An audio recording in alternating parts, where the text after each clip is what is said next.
Every day, the average person scrolls through 300 feet of digital content.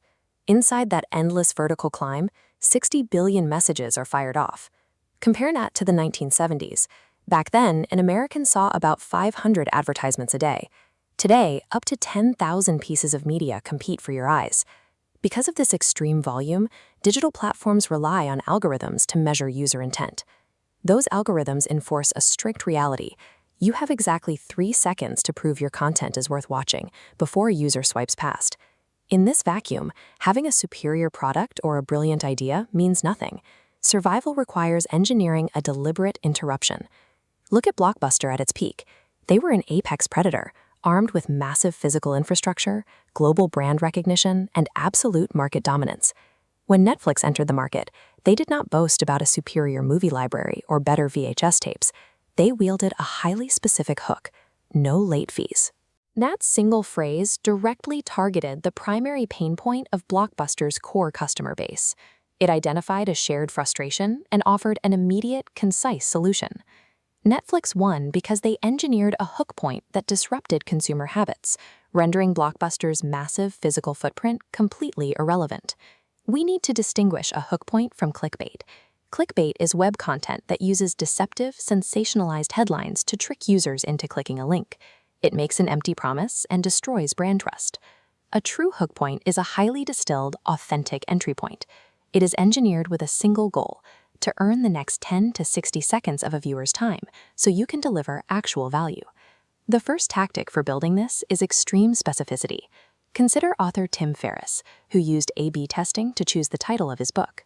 A/B testing is a method of comparing two versions of a piece of content against each other to determine which one performs better. Ferriss tested a generic title idea, How to Work Less, against a highly specific, curiosity-inducing alternative, The 4-Hour Workweek. Author Brendan Kane uses the exact same tactic. Rather than authoring a generic promise like How to Grow Your Social Media, his hook is an exact, measurable claim: 0 to 1,000,000 followers in 30 days. Extreme specificity removes the brain's ability to glaze over a message. Exact numbers and tight timelines force the audience to pause and process the information. The second tactic is isolating the defining detail. Look at two documentaries directed by the exact same filmmakers, Meru and Free Solo. Free Solo follows a climber ascending El Capitan. This is a 900-meter sheer vertical rock face in Yosemite that presents an almost certain physical threat to anyone attempting to climb it. The filmmakers anchored their entire marketing strategy on a highly specific narrative mechanic. The climber tackled the mountain without ropes. Adding those two words shifts the audience's reaction from mild curiosity about an extreme sport into a primal fight-or-flight response.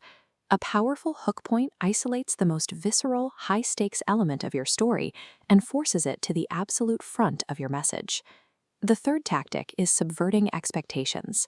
The human brain is hardwired to automatically filter out familiar patterns to conserve energy. When an audience member asks entrepreneur Gary Vee for a few words of daily inspiration, he subverts the standard motivational speaker response. His answer is blunt: "You're gonna die." You see the exact same logic in industrial design.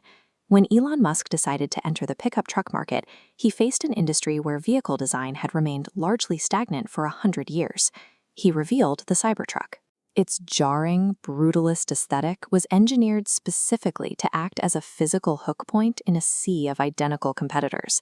Intentionally breaking a recognizable pattern forces the audience to stop and reevaluate. It converts initial shock directly into captured attention. Ultimately, a successful hook point is rarely about your brand, your product, or your personal story. It is entirely about successfully entering the audience's internal monologue. This diagram shows the foundational if-then architecture used to match a brand to a consumer. You target their specific pain point, if you struggle with this, and immediately connect it to your specific solution. Then we have the answer. Bypassing the brain's filter is fundamental psychology. In the 1920s, only 5% of people brushed daily. Pepsodent didn't sell health. They hooked consumers on cosmetic insecurity, promising to remove cloudy film for the bright teeth they envied in stars. Whether you're pitching a film, launching a startup, or sharing an idea online, your inherent brilliance doesn't matter if no one stops to look. In a 3-second world, attention is no longer given, it must be engineered.